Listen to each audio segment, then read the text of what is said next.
Hi there and welcome to my YouTube channel. My name's Richard, and in the previous video I showed you how to use the heading bug in a VOR to navigate to the Columbia VOR, and this is going to be very similar in that I'm taking off from the Orangeburg airport, runway 5, and we're going to go to let's see here, right there.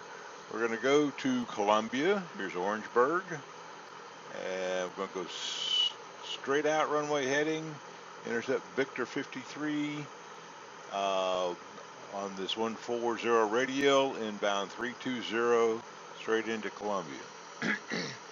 Taking off on an elevation of 195 feet off the Orangeburg Municipal Airport. However, the big difference is going to be we're going to use the nav button. So let me make sure you know where the nav button is here. Okay, we're going to take that away. So you can see the nav button right here, and that's going to operate a little differently. So I want the heading bug set to, now the heading bug's set over here. I want it set to runway heading, because the first thing we're going to do when we take off is climb runway heading. And so that's what we're going to do.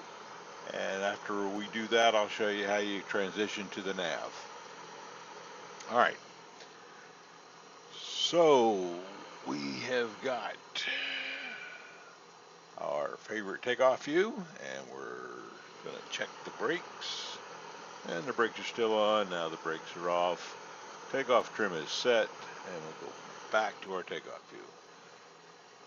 All right, let's get going.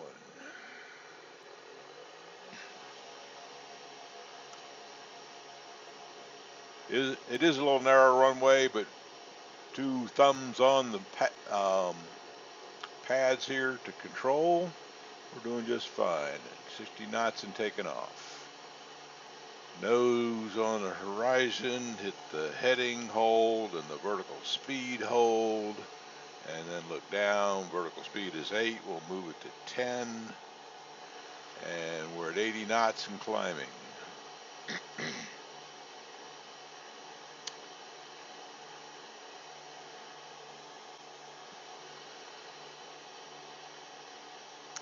So I'm climbing runway heading.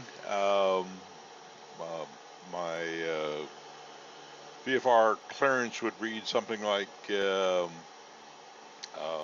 climbing runway heading 05, climbing to 2,500 feet, intercepting Victor 53 to the Columbia VOR. So there's 1,000 feet.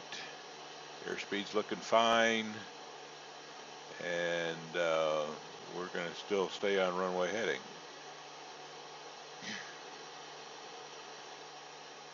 One of the nice things about Autopilot is it relieves you of the tedious job of trimming wings level and level flight.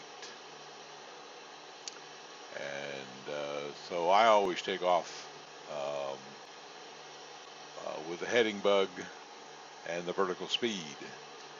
It's, to me, the best way to fly this airplane, this X-plane airplane, to get to where I want to go.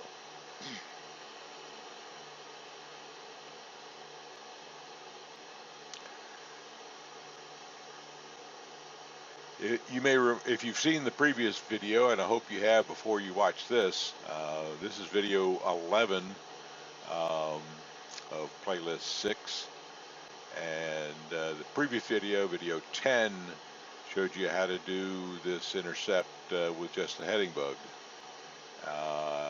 And it's you got to be on your toes with that. This one's going to be a little bit easier. So 2,300 feet. Going to 2,500 feet, I'm going to go ahead and start lowering the vertical speed here, down to 6, down to 5, now down to 0. Okay, 2,500 feet, pulling the power back.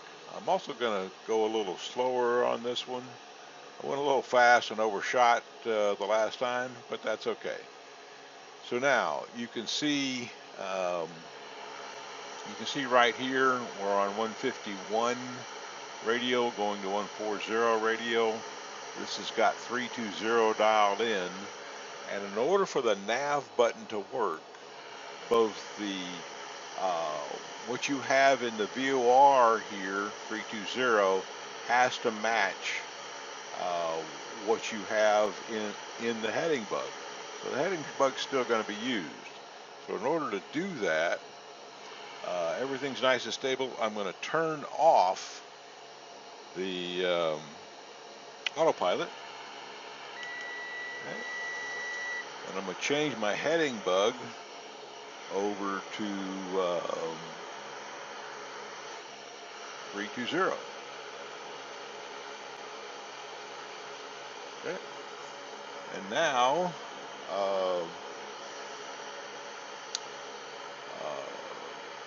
we're set to intercept. So I'm going to hit the nav button. Okay, and I'm going to hit the vertical speed button to hold the same altitude, and you're going to watch the airplane just start its turn and automatically intercept 320. So we want 320, and you can see, let me get back inside the cockpit here. So you can see that the intercept angle, we're going to 320, and the intercept angle is about 45 degrees here. So it's going to get over there fairly quickly. We're at 145, counting down to 140. And I'm going to pull the power back to 2200 again. And we'll see how well it handles this intercept. So I'm going to sit here and watch this countdown, and then watch the heading bug. Maybe easier to see the heading bug if we go back to this view. Okay, so you'll see immediately that we're starting to turn, as you're looking outside and looking at the instruments here, which is how you fly most of the time in a real airplane. Okay, you don't want that. I did that by mistake. We'll get rid of that. So what I'm doing is watching 142 and watching for the heading to start turning. Okay, we're at 141. Is he ever going to turn? Sure he is.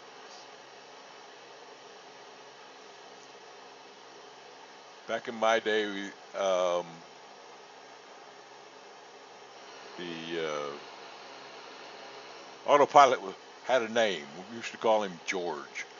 So come on, George, start to turn.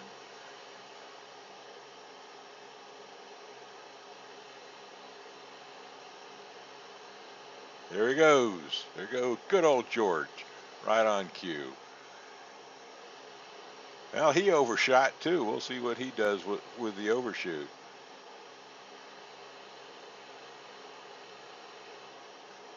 We're at 139. Now he should continue to turn and correct that 139 to 140. Let's see how long it takes him to recognize he's 1 degree off.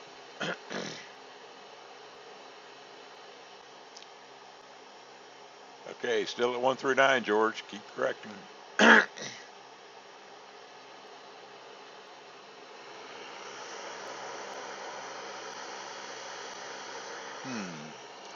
that heading bug off?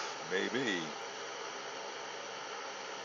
Okay, so the heading bug might have been off. We'll hit the D key. So we'll see what he does with that.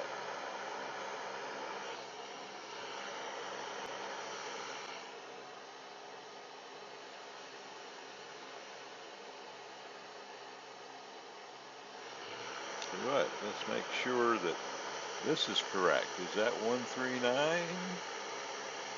140? That's a good question. We'll check. Let's see what he thinks about that.